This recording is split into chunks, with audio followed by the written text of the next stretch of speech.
4 साल बानी पीटीआई की नाअहली ने मुल्क को तबाही के दहाने पर धकेला। वफाकी वजीर एहसन इकबाल कहते हैं कि आज तहरीक इंसाफ मुल्क में वो काम कर रही है जो आज तक रॉ तक ने करने की हिम्मत नहीं की। पीटीआई फौज के खिलाफ मुनज़्ज़म साजिशें करती रही। पीटीआई पाकिस्तान दुश्मन लॉबीज की आला कार बनी हुई है। तहरीक इंसाफ ने पाकिस्तान को मगरिब में नीचे गिराना चाहा। जिस मुल्क की सड़कों पर इंतशार होगा वहाँ सरमायाकार नहीं आ सकते। बानी पीटीआई ने मुल्क को बदतरीन मुआशी दलदल में फंसाया। 2017 में हमसे हमारा इक़्तिदार छीना गया। बानी पीटीआई को सिक्योरिटी या सेहत के मामलात पर कहीं मुंतकिल किया जा सकता है। वजीर आजम के मुशीर बराए सियासी उमूर राना सनाउल्लाह कहते हैं कि जेल के अंदर ही ट्रायल का फैसला भी बानी पीटीआई की सिक्योरिटी के सबब किया गया था। सिक्योरिटी और सेहत के सबब खास इंतजाम की बात हो सकती है। हुकूमत और पीटीआई के दरमियान मुज़ाकरात का तीसरा दौर शायद आखिरी हो। पीटीआई के रहनुमा शौकत यूसुफजई ने खबरदार कर दिया। कहते हैं कि पीटीआई ने मुज़ाकरात करके हुकूमत को बेनकाब कर दिया। हुकूमत मुज़ाकरात से खौफजदा लग रही है। शेर अफजल मरवत और सलमान अकरम राजा की मीडिया पर लड़ाई देखकर अफसोस हुआ। सीनियर पार्टी क़यादत पार्टी के अंदर डिसिप्लिन कायम करे। हुकूमत अब बैकफिट पर जा रही है। बानी पीटीआई पहले ही कह चुके कि हुकूमत के पास इख्तियारात नहीं है। इख्तियार है तो बानी पीटीआई से मुज़ाकराती कमेटी की मुलाकात क्यों नहीं कराई जाती।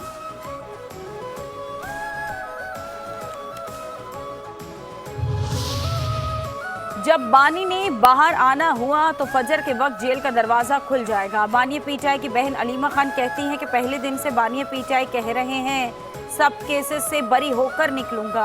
वो आज भी अपनी बात पर कायम हैं। अपने केसेस का सामना करूंगा। हुकूमती अरकान ने कहा है। बानी पीटीआई ने ट्वीट किया कि शायद इसलिए मुज़ाकरात बंद हो जाएं। जब ये कुछ करना चाहते हैं तो सुबह 7 बजे जेल भी खुल जाती है। जब ये कुछ करना चाहते हैं तो रात को भी मुलाकात हो जाती है। बानी पीटीआई ने कहा कि मुज़ाकराती कमेटी से मुलाकात के हवाले से जेल हुक्काम ने सुबह ही मना कर दिया था।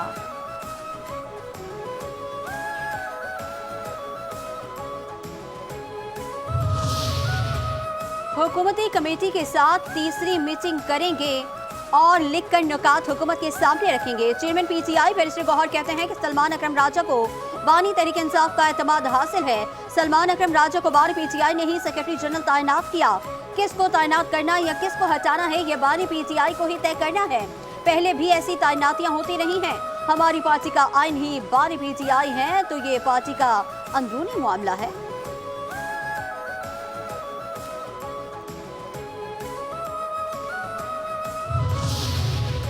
बानी पीटीआई शरीफ खानदान के अज़ाब पर सवार हैं। तर्जुमान केपी हुकूमत बैरिस्टर सैफ कहते हैं कि मरीम नवाज बानी बनने की नाकाम कोशिश की बजाय अवामी मसाइल पर तवज्जो दें। पंजाब का पैसा अवाम पर खर्च होने की बजाय लंदन मुंतकिल हो रहा है। केपी में अवाम का पैसा अवाम की फलाह बहबूद पर खर्च हो रहा है। अली अमीन गंडापुर की क़यादत में केपी कर्ज उतारने वाला पहला सूबा बन गया। जो लीडर सर दर्द के इलाज के लिए भी लंदन जाता हो वो अवाम के लिए क्या करेगा।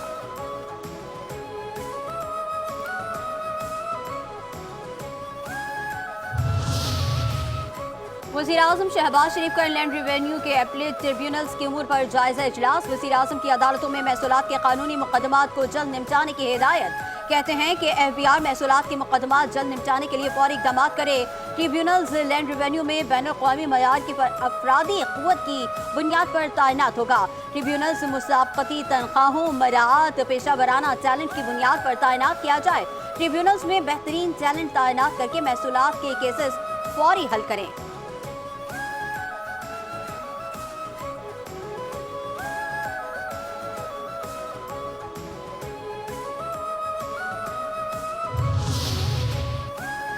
मईशत का पहिया जाम करने का नारा लगाने वालों के दावे धरे के धरे रह गए। वज़ीर आज़म शहबाज शरीफ की तरसीलात ज़र में रिकॉर्ड इजाफे पर कौम को मुबारकबाद। कहते हैं कि दिसंबर 2023 से दिसंबर 2024 तक तरसीलात ज़र में 29.3% का इजाफा हुआ। दिसंबर 2024 तक $3.1 बिलियन तरसीलात ज़र वसूल हुई। दिसंबर में तरसीलात ज़र नवंबर 2024 के मुकाबले में 5.6% ज़्यादा है। रिकॉर्ड तरसीलाती ज़र पाकिस्तानियों के मुल्क कौम की तरक्की में किरदार।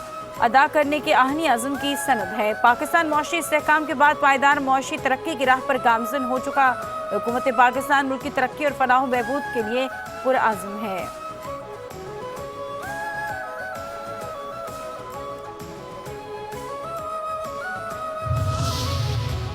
दिसंबर 2024 में तरसीलात ज़र का मजमूई हजम 3 अरब 10 करोड़ डॉलर रहा। स्टेट बैंक ऑफ पाकिस्तान ने तरसीलात ज़र के आदाद शुमार जारी कर दिए।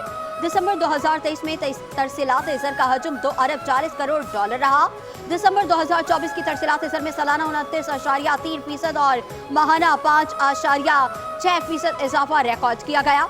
माली साल 2025 की पहली छमाही के दौरान तरसीलात ज़र का कुल हजम 32.8% इजाफे से 17 अरब 80 करोड़ डॉलर रहा। तरसीलात ज़र की वसूली सबसे ज्यादा सऊदी अरब से 77 करोड़ 6 लाख डॉलर रही। मुत्तहिदा अरब इमारात से 63 करोड़ 15 लाख, बरतानिया से 45 करोड़ 69 लाख और अमेरिका से 28 करोड़ 43 लाख डॉलर वसूल हुए।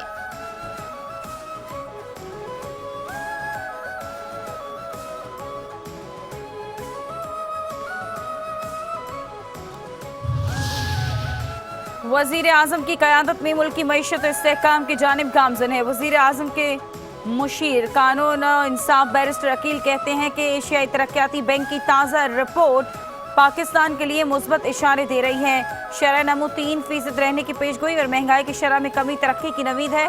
पॉलिसियों के मौसर नफाज ने मौशी बहाली में अहम किरदार अदा किया। कानून इंसाफ की मजबूत बुनियादें रखने के लिए मईशत का इस्तेहकाम कलीदी अहमियत रखता है।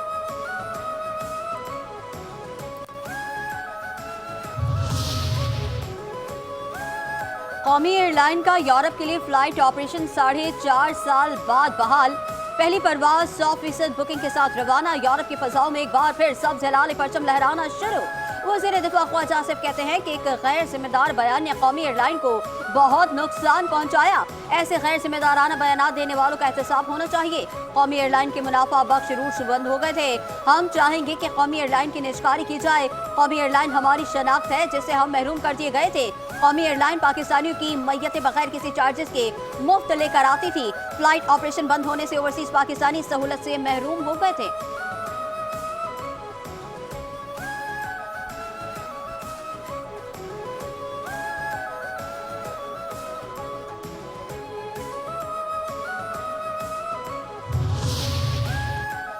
कराची में वाटर टैंकर मौत बांटने लगे। कराची में 1 घंटे के दौरान 3 मुख्तलिफ हादसा, 2 अफराद जाँ बहक, 5 अफराद जख्मी।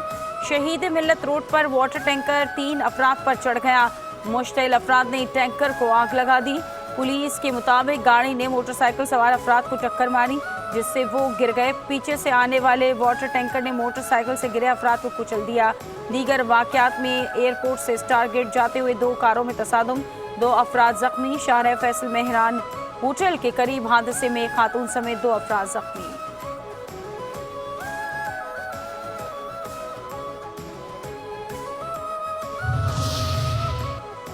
जनवरी 2025 में ट्रैफिक हादसात में गैर मामूली इजाफा। रवा माह के इब्तदाई 10 दिनों में ट्रैफिक हादसात में 23 अफराद जाँ बहक। 10 दिनों में मुख्तलिफ हादसात में 261 अफराद जख्मी। बेशतर हादसात हैवी ट्रैफिक ड्राइवरों की गफलत के सबब पेश आए। हादसात में जाँ बहक होने वालों में ज्यादातर अफराद मोटरसाइकिल सवार थे।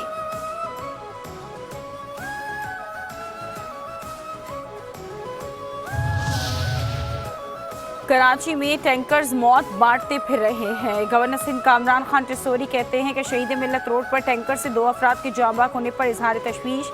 IG सिंध से वाक़े की रिपोर्ट तलब कर ली। कहते हैं कि गम की इस घड़ी में लवाहिकीन के साथ हूँ।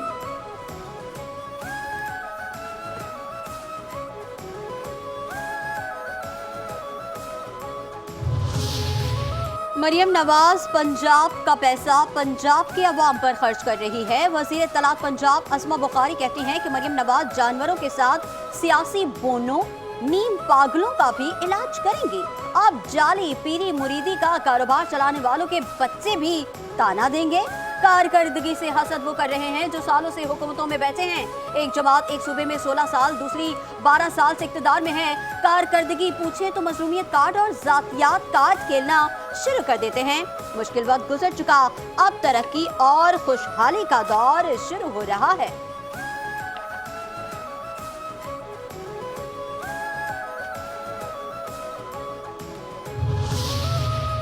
बैरून मुल्क पाकिस्तानियों ने बानी पीटीआई की कॉल मुस्तरद कर दी। पंजाब की सीनियर वजीर मरियम औरंगजेब कहती हैं कि बैरून मुल्क पाकिस्तानियों ने दिसंबर 2024 में 3.1 अरब डॉलर की रिकॉर्ड रकम पाकिस्तान बेचकर कॉल मुस्तरद की। नालायक नाअहल चोरों के पहले एक साल 2018 और 19 का मवाजना शहबाज शरीफ के पहले एक साल से कर लें, जवाब मिल जाएगा। बुज़दार के पहले एक साल का मुआवजा करें, मरियम नवाज के एक साल का मुआवजा करें, जवाब मिल जाएगा।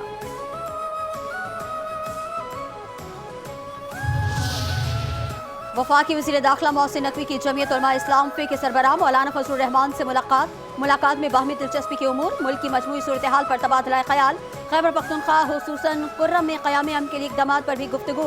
वफाकी वज़ीर दाखिला का कहना था कि कुर्रम में क़याम अमन के लिए तमाम स्टेक होल्डर्स को एतमाद में लिया। बाज़ अनासिर ने जानबूझकर कुर्रम इशू को गलत रंग दिया। सूरत हाल की बेहतरी के लिए ग्रैंड जरगे की मुखलिसाना काविशों को सराहते हैं।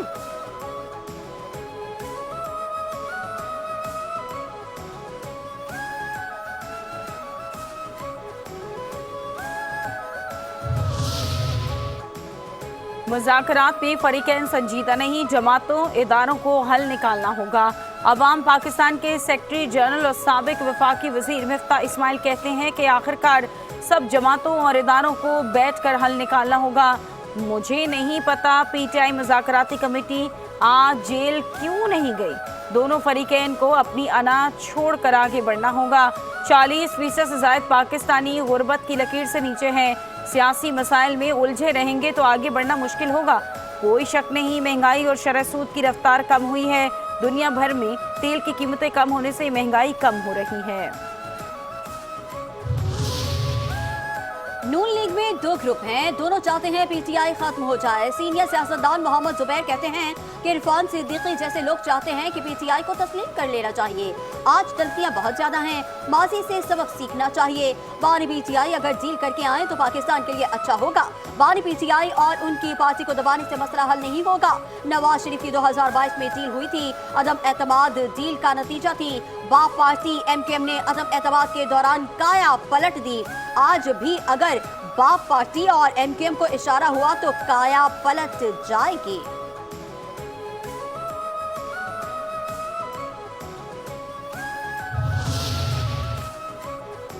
आर्मी एक्ट का इतलाक सिर्फ फौज पर होता है। जस्टिस जमाल मंदोखेल के रिमार्क। सुप्रीम कोर्ट में जस्टिस अमीनुद्दीन खान की सरबराही में 7 रुकनी बेंच ने इंट्रा कोर्ट अपील पर समाअत।